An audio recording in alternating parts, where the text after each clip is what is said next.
ಹಾವೇರಿಯ ಹುಕ್ಕೇರಿ ಮಠದಲ್ಲಿ ಬಿಡ್ತಿ ವರದಾ ನದಿ ಜೋಡಣೆ ಸಭೆ. ಪಕ್ಷಾತೀತವಾಗಿ ಸಭೆಯಲ್ಲಿ ಭಾಗವಹಿಸಿದ ರಾಜಕೀಯ ನಾಯಕರು, ರೈತರು ಮತ್ತು ಜಿಲ್ಲೆಯ ವಿವಿಧ ಮಠಾಧೀಶರು.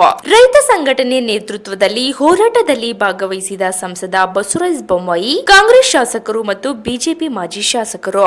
ಸಭೆಯಲ್ಲಿ ಹಾವೇರಿ ಸಂಸದ ಬಸವರಾಜ ಬೊಮ್ಮಾಯಿ ಹೇಳಿಕೆ: ಕೇಂದ್ರ ಸರ್ಕಾರಕ್ಕೆ ಮತ್ತು ರಾಜ್ಯಕ್ಕೂ ನಿಯೋಗ ತೆಗೆದುಕೊಂಡು ಹೋಗಬೇಕು. ಹಾವೇರಿ ಜಿಲ್ಲೆಯಲ್ಲಿ ನೀರು ಸಂಗ್ರಹಿಸುವ ಯೋಜನೆಯಾಗಿದೆ. ಇದರಲ್ಲಿ ರಾಜಕಾರಣ ಇಲ್ಲ, ಪ್ರಾಮಾಣಿಕ ಪ್ರಯತ್ನ ಮಾಡಬೇಕು. ರಾಜ್ಯ ಸರ್ಕಾರಕ್ಕೆ ಸಲಹೆ ಪಡೆಯಲು ತಜ್ಞರು ಮತ್ತು ಲೀಗಲ್ ಟೀಮ್ ಮಾಡಬೇಕು. ಆಗ ಭಾಗದ ಶಾಸಕರು ಮತ್ತು ಸಂಸದರನ್ನ ಸೇರಿ ಸಭೆ ಮಾಡೋಣ. ಬಹಳಷ್ಟು ತರ್ಕಬದ್ಧವಾಗಿ ಹೋರಾಟ ಬೇಕು. ಜನಶಕ್ತಿ ಪ್ರಥಮ ದರ್ಶನ ಜನಜಾಗೃತಿ ಮಾಡಬೇಕು. ನಮ್ಮ ಜಿಲ್ಲೆಯಲ್ಲಿ ಮನೆಗೆ ಮನೆಗೆ ತೆರಳಿ ಜನರಿಗೆ ಜಾಗೃತಿ ಮೂಡಿಸುವ ಕಾರ್ಯ ಮಾಡಬೇಕು. ರೈತರು ಯಾರು ರಾಜಕೀಯ ಪಕ್ಷಕ್ಕೆ ಸೇರಿಲ್ಲ. ಎಲ್ಲಾ ರಾಜಕೀಯ ಪಕ್ಷಗಳು ರೈತ ಸಂಘಕ್ಕೆ ಸೇರಿವೆ. ನದಿ ಪಾತ್ರದ ಜನರು ನದಿ ಪಾತ್ರ ಅಲ್ಲದೆ ಜಿಲ್ಲೆಯ ಜನರು ಅನುಕೂಲ ಆಗಲಿದೆ. ಗದಗ ಜಿಲ್ಲೆಗೆ ಎಚ್.ಕೆ. ಪಾಟೀಲ್ ಕೂಡ ಮಾತನಾಡಿದ್ದೇನೆ. ಅವರು ಸಹಕಾರ ಪಡೆದುಕೊಂಡು ಹೋರಾಟ ಮಾಡಬೇಕು. ಬಹಳಷ್ಟು ವಿಘ್ನ ಬರುತ್ತಿವೆ. ವಿಘ್ನ ದಾಟಿ ಜನರನ್ನು ಮುಟ್ಟಬೇಕು. ನೀರಾವರಿ ಯೋಜನೆಗೆ ಸಾಕಷ್ಟು ಅಡೆತಡೆಗಳು ಇರುತ್ತವೆ. ಅದನ್ನು ಮೆಟ್ಟಿ ನಿಲ್ಲುವ ಕೆಲಸ ಮಾಡಬೇಕು. Bureau report, Tauseef, Haveri. ನಿರ್ಧಾರ ನಂಬರ್ 1, ಎಲ್ಲರೂ ಒಕ್ಕಟ್ಟಾಗಿ ಸಂಘಟಿತವಾಗಿ ಈ ಗುರಿ ಮುಟ್ಟುವವರೆಗೂ ಹೋರಾಟವನ್ನು ಮಾಡಬೇಕು. ಕೇಂದ್ರ ಸರ್ಕಾರ ಮತ್ತು ರಾಜ್ಯ ಸರ್ಕಾರಕ್ಕೆ ಒತ್ತಡ ಮತ್ತು ಮನವರಿಕೆ ಮಾಡಿಕೊಳ್ಳುವಂಥ ಅವಶ್ಯಕತೆ ಇದೆ. DPR ಅಲ್ಲಿ ಹಾವೇರಿ ಜಿಲ್ಲೆಗೆ ಪ್ರತ್ಯೇಕವಾಗಿರುವಂಥ ನೀರು ಹಿಡಿದುಕೊಳ್ಳುವಂಥ ಒಂದು ವ್ಯವಸ್ಥೆ ಆಗಬೇಕು.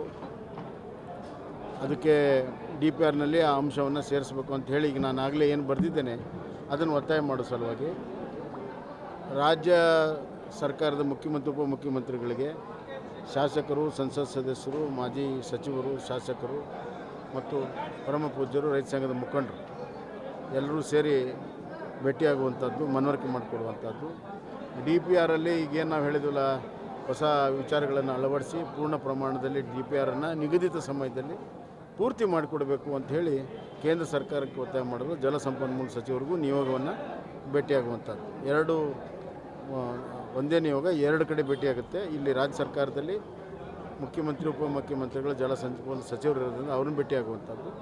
ಅಲ್ಲಿ ಜಲಸಂಪನ್ಮೂಲ ಸಚಿವರನ್ನ ಮತ್ತು ನಮ್ಮ ರಾಜ್ಯ ಪ್ರತಿನಿಧಿಸುವಂಥ ಎಲ್ಲ ಸಚಿವರನ್ನು ಕೂಡ ಭೇಟಿಯಾಗಿ ಮನವರಿಕೆ ಮಾಡಿಕೊಡುವಂಥ ಕೆಲಸವನ್ನು ಮಾಡಬೇಕು. ಎರಡನೇದ್ದು, ಇದಾದ ಮೇಲೆ ಮಾರ್ಚ್ ಮತ್ತು ಏಪ್ರಿಲಲ್ಲಿ ನಾವು ಪ್ರತಿಯೊಂದು ಗ್ರಾಮದಲ್ಲಿ ಜನಜಾಗೃತಿ ಸಭೆಗಳನ್ನು ಮಾಡಿ ಇದರ ಬಗ್ಗೆ ಸಂಪೂರ್ಣವಾದ ಮಾಹಿತಿಯನ್ನು ಕೊಡುವಂಥದ್ದು. ವರದಾ ನದಿ ತೀರ ಅಷ್ಟೇ ಅಲ್ಲ, ನಮ್ಮ ಧರ್ಮಾ ನದಿ ತೀರ ಅಷ್ಟೇ ಅಲ್ಲ, ಇಡೀ ಜಿಲ್ಲೆಯ ಪ್ರತಿಯೊಂದು ಗ್ರಾಮಗಳಿಗೆ ಇದು ಅವಶ್ಯಕತೆ ಇದೆ. ಕುಡಿಯೋ ನೀರಿನ ಯೋಜನೆ ಎಲ್ಲವೂ ಕೂಡ ತುಂಗಭದ್ರಾ ಮತ್ತು ವರದಾ ನದಿಯ ಪಾತ್ರದಲ್ಲಿ ಇರೋದರಿಂದ ಅದು ನಮ್ಮ ಎಲ್ಲ ಕುಡಿಯೋ ನೀರಿನ ಯೋಜನೆಗಳು ಇದರ ಮೇಲೆ ಅವಲಂಬಿತವಾಗಿದ್ದಾವೆ. ಅದರಿಂದ ಪ್ರತಿಯೊಂದು ಗ್ರಾಮಕ್ಕೂ ಇದರ ಒಂದು ಅವಶ್ಯಕತೆ ಇದೆ ಕುಡಿಯೋ ನೀರಿನ ದೃಷ್ಟಿಯಿಂದ. ಮತ್ತು ಹಾವೇರಿ, ಹಾನಗಲ್, ಬ್ಯಾಡಗಿ, ಶಿಗ್ಗಾಂವ್, ಸವಣೂರು ನಗರಸಭೆಗಳಿಗೆ ಇದರ ಅವಶ್ಯಕತೆ ಇದೆ. ಶಿಗ್ಗಾಂವ್, ಸವಣೂರು, ಬಂಕಾಪುರ. ಹೀಗಾಗಿ ಇದು ಅತ್ಯಂತ ಮಹತ್ವದಿರೋದರಿಂದ ಅಲ್ಲೆಲ್ಲ ಕಡೆ ಜನಜಾಗೃತಿ ಸಭೆಯನ್ನು ಮಾಡಿ ಒತ್ತಡವನ್ನು ಮಾಡುವಂಥದ್ದು. ನಿರಂತರವಾಗಿ ಇದರ ಮೇಲೆ ಸಂಪೂರ್ಣವಾಗಿ ನಾವು ಇದನ್ನು ಗಮನಿಸಬೇಕನ್ನುವಂಥ ದೃಷ್ಟಿಯಿಂದ ಒಂದು ತಜ್ಞರ ಸಮಿತಿಯನ್ನು ಮಾಡ್ತೀವಿ. ಮತ್ತು ಇನ್ನೊಂದು, ಏನಾದರೂ ಲೀಗಲ್ ಇಶ್ಯೂ ಬಂದರೆ ಫೈಟ್ ಮಾಡೋದಕ್ಕೆ ಒಂದು ಲೀಗಲ್ ಟೀಮನ್ನು ಕೂಡ ಮಾಡುವಂಥದ್ದು. ಇಷ್ಟು ತೀರ್ಮಾನ ಆಗಿದೆ.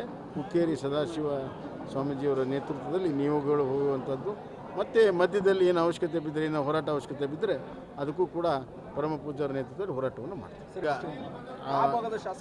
ಈಗ ನಾನು ಈಗಾಗಲೇ ಅಲ್ಲಿಯ ಉಸ್ತುವಾರಿ ಸಚಿವರು ಎಚ್.ಕೆ. ಪಾಟೀಲ್ ಹತ್ರ ಮಾತಾಡಿದ್ದೇನೆ. ಅಲ್ಲಿ ಶಾಸಕರು, ಅಲ್ಲಿಯ ಮತ್ತು ಸಂಸತ್ ಸದಸ್ಯರು ಮತ್ತು ಅಲ್ಲಿ ಎಲ್ಲ ಜನರ ಒಂದು ಬೆಂಬಲವನ್ನು ಕೂಡ ಇದಕ್ಕೆ ಪಡ್ಕೊಳ್ತೀವಿ.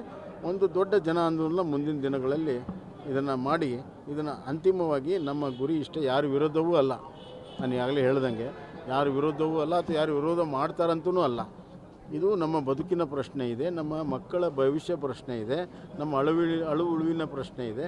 ಹೀಗಾಗಿ ನಮ್ಮ ಬದುಕಿಗಾಗಿ, ನಮ್ಮ ಬದುಕುವ ಹಕ್ಕಿಗಾಗಿ ನಮ್ಮ ನೀರಿನ ಹಕ್ಕಿಗಾಗಿ ನಮ್ಮ ಹೋರಾಟವನ್ನು ನಾವು ಮಾಡ್ತೀವಿ. ಸ್ವರ್ಣವಲ್ಲಿ ಶ್ರೀಗಳ ನೇತೃತ್ವದಲ್ಲಿ ಸಿರಿಸಿಯಲ್ಲಿ ಯಾವ ಥರ ಸಮಾವೇಶ ಆಯಿತು, ಆ ಥರದ ಸಮಾವೇಶ ಅದು ಮುಂದಿನ ಭಾಗದಲ್ಲಿ ಮೊದಲು ಜನಜಾಗೃತಿ ಮಾಡುವಂಥದ್ದು ಅವಶ್ಯಕತೆ ಇದೆ. ಆ ಜನಜಾಗೃತಿಯನ್ನು ಮಾಡಿ ಅವಶ್ಯಕತೆ ಬಿದ್ದರೆ ಅದಕ್ಕಿಂತ ದೊಡ್ಡ ಸಮಾವೇಶವನ್ನು ನಾವು ಹಾವೇರಿಯಲ್ಲೇ ಮಾಡ್ತೀವಿ. ವರದಾ ಬೇಡ್ತಿ ನದಿ ಜೋಡಣೆಯ ಬಗ್ಗೆ ಇದು 2ನೇ ಪೂರ್ವಭಾವಿ ಸಭೆ. ನಮ್ಮ ಜಿಲ್ಲೆಯ ಎಲ್ಲ ಶಾಸಕರು ಮತ್ತು ಸಂಸದರು, ಮಾಜಿ ಮತ್ತು ಹಾಲಿ ಶಾಸಕರನ್ನೊಳಗೊಂಡಂಥ ಮತ್ತು ರೈತ ಸಂಘದ ಎಲ್ಲ ಸಂಘಟನೆಯೊಂದಿಗೆ ಸಾಮಾಜಿಕ ಹೋರಾಟಗಾರರ ಸಹಯೋಗದಲ್ಲಿ ಇದೊಂದು ಅಪರೂಪವಾದಂಥ ಕಾರ್ಯಕ್ರಮ ನೆರವೇರಿದೆ. ನಮ್ಮ ಜಿಲ್ಲೆಯ ಕೆಲವು ಮಠಾಧೀಶರು, ಇನ್ನೂ ಕೆಲವು ಜನ ಮಠಾಧೀಶರು ಪಾಲ್ಗೊಳ್ಳೋರಿದ್ದರು. ಈ ಎಲ್ಲ ವಿಶೇಷ ಕಾರ್ಯಕ್ರಮವನ್ನು ಮುಂದಿನ ಹೋರಾಟಕ್ಕೆ ಒಂದು ವಿಶೇಷವಾದ ರೂಪುರೇಷೆಗಳನ್ನು ಹಾಕ್ಕೊಳ್ಬೇಕು.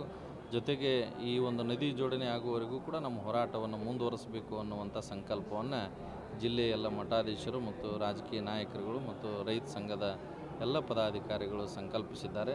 ನಾವೆಲ್ಲರೂ ಮುಂದೆ ಇದೊಂದು ಹೋರಾಟದ ರೂಪುರೇಷೆಗಳನ್ನು ತಾಲೂಕಾ ಮಟ್ಟ, ಜಿಲ್ಲಾ ಮಟ್ಟದಲ್ಲಿ ದೊಡ್ಡ ರೀತಿಯಾದಂಥ ಹೋರಾಟ ರೂಪುರೇಷೆಯನ್ನು ಮಾಡಿ ಇದೊಂದು ನಿಯೋಗವನ್ನು ಕೇಂದ್ರ ಮತ್ತು ರಾಜ್ಯ ಸರ್ಕಾರದ ಗಮನವನ್ನು ಸೆಳೆಯುವ ಹಾಗೆ ನಾವು ಒಯ್ಯಬೇಕು ಅಂತ ವಿಚಾರ ಮಾಡಿದ್ವಿ.